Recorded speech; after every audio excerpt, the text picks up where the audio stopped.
La technologie ne disparaîtra pas. Internet non plus, et la blockchain est elle aussi là pour rester. Nous nous remettrons de cette mauvaise passe, et il y aura de nouvelles entreprises qui émergeront. Dans une industrie décentralisée, lorsqu'un acteur fait faillite, cela cause beaucoup de dommages. Mais dans mon expérience, ils ont tendance à être très vite remplacés par de nouveaux entrants. Les nouvelles entreprises qui comblent ce vide sont meilleures et plus résilientes que la précédente. Le jeu de la concurrence causera un rebond et un assainissement du marché. Donc, avec un acteur de la taille de FTX qui s'effondre, c'est environ 30 à 40 milliards de dollars de valeur qui partent en fumée. Si l'on cumule les levées de fonds qu'ils ont opérées à l'ensemble des comptes des utilisateurs. Ce type d'événement est dévastateur pour notre industrie. La confiance d'une grande partie des consommateurs a été fortement ébranlée. Je pense qu'à ce niveau, nous avons fait un bond en arrière de plusieurs années. Nous pouvons nous attendre à ce que les régulateurs passent notre industrie au microscope, et à juste titre. J'ajouterais que, à mon avis, pour être honnête, c'est sûrement une bonne chose. Leur action se limitait principalement au KYC, la connaissance client, et à l'AML, la lutte contre le blanchiment d'argent. J'ai toujours dit que les régulateurs devraient se concentrer davantage sur les opérations d'échange, c'est-à-dire sur les modèles commerciaux et sur la preuve de réserve. Je pense que dorénavant, nous serons beaucoup plus surveillés sur tous ces fronts, et que ce sera sur le long terme bon pour notre industrie, bien que ce revers soit à court terme très douloureux pour beaucoup d'investisseurs particuliers sur FTX et ailleurs. En prenant du recul, on estime que cet événement est un signal d'alarme pour nous pousser à construire ce secteur nouveau de manière plus saine, et pour nous pousser à mieux gérer les nombreux facteurs de risque avec lesquels nous travaillons. À mes yeux, les 3 derniers jours n'ont été qu'une révélation de problèmes qui existaient depuis bien plus longtemps. Ils ne sont pas apparus d'un coup la semaine dernière. Fondamentalement, on a affaire à un échange, FTX, qui détournait les fonds de ses utilisateurs. Ils s'en servaient pour servir leur but personnel. Et un déclic s'est produit lors des dernières semaines. Ça a commencé par un article sur CoinDesk. Puis mon équipe m'a contacté pour me dire que nous détenions encore beaucoup de jetons FTT et pour me demander si nous devions les vendre. J'ai dit oui. Le lendemain, donc, une grosse transaction a été signalée par Whale Alert, indiquant qu'une quantité de FTT de 580 millions de dollars de valeur avait été transférée à Binance.com. Mon équipe m'a confirmé que c'était bien notre transfert. Ensuite, nous avons eu des discussions en interne pour savoir si nous devrions être transparents à ce sujet. Nous avons conclu qu'évidemment, nous devrions l'être. On m'a dit qu'il suffirait de l'annoncer dans un tweet, mais on se demandait aussi s'il fallait contacter notre équipe de relations publiques pour la rédaction de celui-ci, étant donné que le sujet est très sensible. Finalement, vu que j'étais sur le point de sortir pour rencontrer 2 amis qui sont d'ailleurs ici en Indonésie avec moi, j'ai écrit un tweet en quelques minutes. Mon but était d'expliquer pourquoi nous avions autant de FTT. Nous ne l'avions pas acheté sur les marchés secondaires, mais nous l'avons obtenu en tant que transaction en échange de la vente de nos titres FTX il y a 1 an et demi, ce qui est de notoriété publique. Alors, j'ai posté ce tweet, et honnêtement, je ne m'attendais pas à ce que mon téléphone soit bombardé de messages pendant le reste de la soirée. Cette décision de vente a été en quelque sorte la goutte d'eau qui a fait déborder le vase. Et tout ça, c'était avant que SBF ne m'appelle 24 heures plus tard.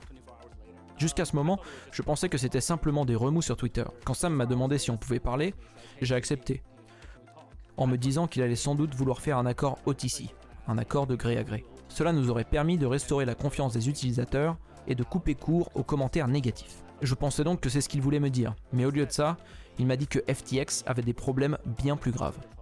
Je lui ai fait savoir que notre priorité, c'était que les utilisateurs soient protégés. Je ne peux pas entrer dans les détails de l'accord que nous avons discuté, mais de notre point de vue, il ne cochait pas les bonnes cases, pour plusieurs raisons. D'un point de vue financier, c'était un gouffre. D'un point de vue de nouveaux clients, il y a une redondance très élevée entre nos utilisateurs et ceux d'FTX, si ce n'est que nous en avons beaucoup plus et qu'il n'y a pas de région du monde qu'ils couvrent et que nous ne couvrions pas. D'un point de vue technologique, je pense que nous proposons un produit supérieur. Ils ne font rien que nous ne faisions pas déjà. Notre motivation initiale était donc de tenter de sauver leurs clients. Mais à partir du moment où la nouvelle du détournement des fonds des utilisateurs est sortie et où les agences de réglementation américaines ont commencé à enquêter, nous avons décidé que nous ne pouvions plus nous mêler de cette affaire. À partir du moment où nous avons compris que ce n'était plus une option, j'ai décidé de l'annoncer le plus vite possible. C'est un de mes principes en affaires. Ça permet d'éviter de créer un suspense qui génère de l'incertitude et des doutes dans la communauté. Comme vous avez pu l'observer, pendant que l'accord était encore sur la table, l'évaluation des cryptos était en chute, ce qui montre que l'incertitude a un effet plus négatif que les mauvaises nouvelles. Quand nous avons annoncé notre décision, il n'y avait plus de doute permis. Tout le monde était fixé. Et c'est pour ça qu'on a fait l'annonce aussi promptement que possible. Suite à ce message, j'ai essayé de rester silencieux dans la mesure du possible, et de n'apparaître dans aucune interview télévisée.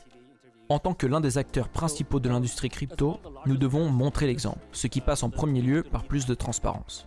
Nous devons faire tout ce que nous pouvons sur ce terrain. Nous prévoyons de publier une preuve de réserve pendant les prochaines semaines.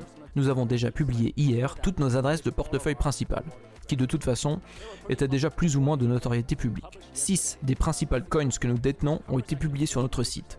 Ces adresses couvrent 80 à 90% des fonds des utilisateurs. Les gens peuvent maintenant consulter ces wallets et les examiner eux-mêmes s'ils le souhaitent. Nous souhaitons aussi éduquer les régulateurs du monde entier, leur apprendre à auditer des exchanges crypto au-delà des mesures de KYC, connaissance des utilisateurs, et d'AML, anti-blanchiment, qui restent bien sûr très importantes. Ces méthodes d'audit passent par la vérification des portefeuilles, de l'usage du rapprochement des soldes et des registres de transactions en utilisant des outils de contrôle on-chain. Nous utilisons déjà ces méthodes en interne. Par exemple, nous effectuons des rapprochements en temps réel selon plusieurs critères. Donc si un solde se dérègle, nous sommes alertés immédiatement. Nous pensons que nous devrions rendre ce type de système public. La mise en place de ces mesures à l'échelle de l'industrie entière permettra, je pense, de l'assainir à long terme. Et c'est pourquoi ces changements doivent être faits. Nous avons absolument besoin de régulateurs. Je ne pense pas que notre société soit suffisamment avancée pour vivre dans un monde sans règles. Une absence de réglementation doit être comblée, ce qui ne signifie pas que toutes les règles sont bonnes, ni qu'elles sont mauvaises d'ailleurs. Une bonne règle doit être une règle sensée. Interdire purement et simplement la crypto dans toute l'Indonésie, voilà un exemple de mauvaise règle. D'un autre côté, une situation dans laquelle tout est permis est aussi dommageable, parce qu'elle permettrait aux escrocs et aux acteurs de mauvaise foi de sévir sans crainte de représailles et de causer beaucoup de dégâts. Nous devons donc trouver un équilibre, ce qui n'est pas une tâche facile. Ça, c'est pour la réglementation.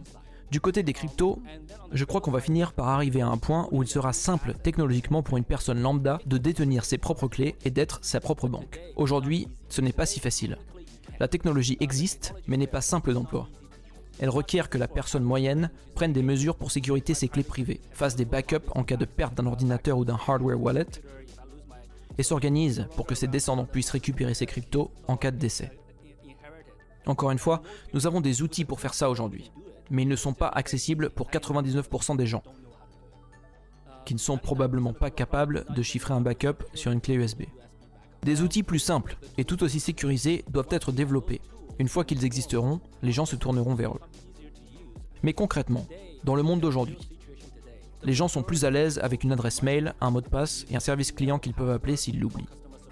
Nous avons également affaire à de nombreux cas où un client décède, et où le plus proche parent nous contacte avec un certificat de décès que nous vérifions. Après un délai de sécurité d'1 mois pour nous assurer que ce n'est pas une fraude, nous transmettons les fonds à ce parent. Même s'ils doivent passer par des mesures de vérification AML et KYC assez lourdes, il s'avère que pour la majorité des gens ordinaires, l'exchange centralisé est la technologie la plus facile à utiliser. Notre industrie a besoin d'évoluer et de s'améliorer par étapes progressives, et non pas d'un bond en avant brutal.